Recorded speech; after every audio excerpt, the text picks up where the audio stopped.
Welcome to the BF Anderson Technical Report for October the 4th. First graph I've got up here is the Russell 2000, which is a small cap index. It looks like it's rolling over. We have broken below the two moving averages, which I've got set here. I've got the 50-day moving average and the 25-day moving average. So we're starting to see some deterioration in the small cap stocks. I would say the same thing is true for the mid cap stocks. Now the market's very deceptive right now because the Dow's acting well, the S&P's acting well, and so is the New York Composite. So the big cap stocks are holding up, but the smaller brethren are breaking down, and we're seeing what looks like to me could be the beginnings of a correction. Or we are in a correction. It's hard to say. We'll talk more about that as I get into this. Now, the main thing that I think is important here that may be causing this is the fact that interest rates are starting to really break out to the upside. Now here we have the 10-year Treasury yield. It has been stuck in a range really between about 2.9, 3%. Broke out yesterday to 3.15. That's the highest we've seen on the 10-year note in quite a while. Now this has a tremendous impact on fixed income strategies, and I'm going to talk a little bit more about that. Now, I do want to mention here with the put-call ratio, we are now in the extreme greed zone.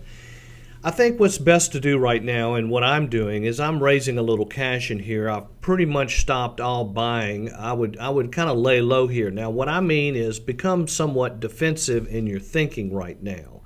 Don't run out and sell everything. That's not the right thing to do. Just be aware of the fact that the market is a little bit overheated here, and we're seeing interest rates moving up, and we're seeing the Russell 2000 breaking down. I think I would kind of take it easy here. Don't be very aggressive. In fact, pull your horns in. Now, the reason interest rates are going up is it was announced yesterday, for example, that Amazon is going to now pay a minimum wage of a minimum of $15 to $20 an hour. Now let's put this into perspective. I remember one of my first jobs I had, I worked in a sugar mill. I think I made $1.75 an hour. It was a farm minimum wage, a farm wage. Look what's happening here to the cost of labor. The labor market is tightening. Labor rates are going up. This really means inflation to me. So just be aware of what that would mean primarily to a fixed income strategy. So what I did is I went back and looked at a time when we had hyperinflation. And what I've got here is the 30-year yield on the 30-year Treasury bond. Now, a lot of us remember that around 1980, 1981, the 30-year Treasury got up to 14%. And we had hyperinflation that was caused by labor rates going up very rapidly during the 1970s, but this was all because of the economy was so hot back in the 60s. It created a tremendous demand for labor, and labor rates went up. So, starting in the 70s, we had hyperinflation. The yield got up to 14%. In 1983, which was right here, was when a major bull market in stocks began, because we know that the small business confidence index hit an all-time high. However, inflation was the problem, and people were very fearful of inflation. So what happened was we started to see inflation coming under control. Things were coming down. It was just a cycle, an inflationary cycle. Then we got interest rates down to approximately 7.5%. But then, you wonder what caused the crash of 87. Well, in my opinion, what caused the crash of 87? Now, remember, in October of 1987, the market dropped 30% in one day. And what happened here was that there was a spike up in interest rates, and the inflation fears came back. Well, today, we're in a completely different set of circumstances. I mean, we've been trading at interest rates of record low interest rates. We have a double bottom down here between 2015, 2017. Now we're breaking out to the upside. So interest rates are in a completely different place than where they were during the hyperinflation years. So the question is, are we heading that way? Well, give you an example. I was on a radio show, the Jim Inkster Show, which is Talk Louisiana, the other day. And if you want to hear my presentation, they have a blog. Just go to WRKF.com. Anyway, we were talking with this financial planner, and he said he had 30% of his portfolio in stocks and 70% in fixed income strategies. Well, I asked the question, because they were making the point that, stocks are risky, everybody's scared of stocks, which I'm not saying stocks are easy, stocks are hard. But, they give the picture that these fixed income strategies are super easy, super safe. Well, let me just say this, my friends.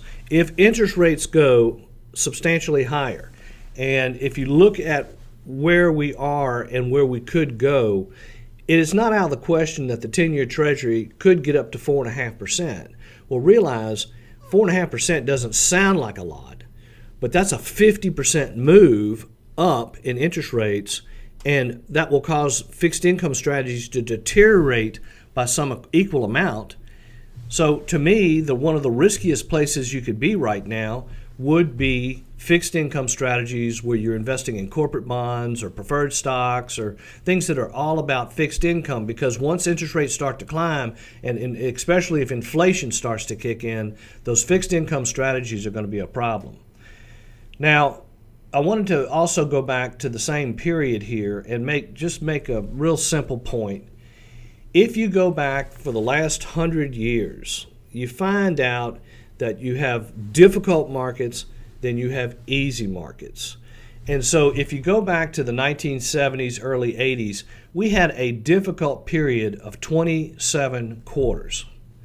Then we went into a bull market, and we had a easy period or a good period of 34 quarters, or a ratio of 1.26 times 27 quarters. So just looking at time here. So in other words, we had 27 quarters of fear, and then we had 34 quarters of greed. So if you go back for the last 100 years, you're going to find this 1.26 calculation seems to repeat itself.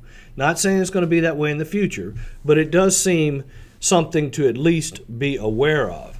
So here we are. We went into a major consolidation period. This consolidation period, or this difficult period, lasted for 82 quarters.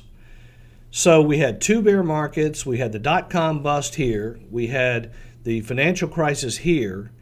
Now we've had a little mini bear market right up in here, which was 15 and 16. And then we've broken out, and we're in a very strong uptrend. So you start to look at the fact that since this breakout, we are at 0.07 times. In other words, the last bull market, and the typical bull market goes 1.26 times. Well, right now we're at 0.07, which means this thing could have a long way to go. So if you just use your imagination a little bit, not saying that the past repeats or anything, if we go 82 quarters times 1.26, that's 103 quarters or 26 years. Not saying that the market's going to go up for 26 years. Don't forget, we did go up here for 34 quarters, and we did have the crash of 87. But you have to then think about, all right, what's going to scare everybody? What's going to scare everybody is because we're coming out of a deflationary cycle, I think people will start worried about going back into deflation. Whereas in the past, bull market or bear market back in the 70s and 80s, everybody was worried about inflation, and any signs that inflation came back caused the market to have a really difficult time. So what I'm saying is, just be aware of the fact that we are in a bull market. There's going to be corrections. There's going to be pullbacks. So right now what I'm doing is just really, I've moved to a cash position. I would say if you want to be defensive, don't go run into REITs and high dividend paying stocks and stuff like that. Just go to cash. Go to a money market fund that is liquid and has no risk.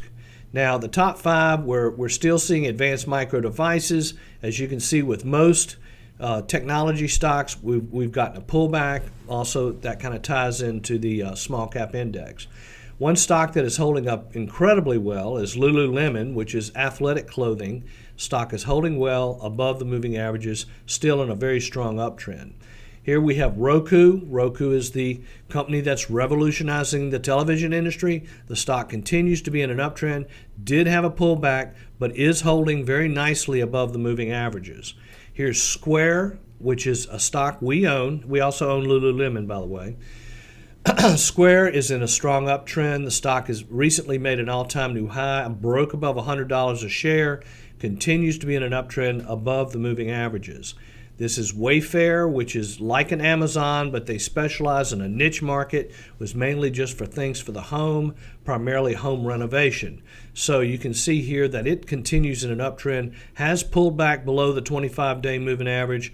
So in conclusion, what I'm saying is just be cautious here. Don't run out and sell everything. Just kind of cool it for a while. Let's see if we can get these small caps moving back up again and get some more structure there. Let me know if you have any questions. Thank you very much.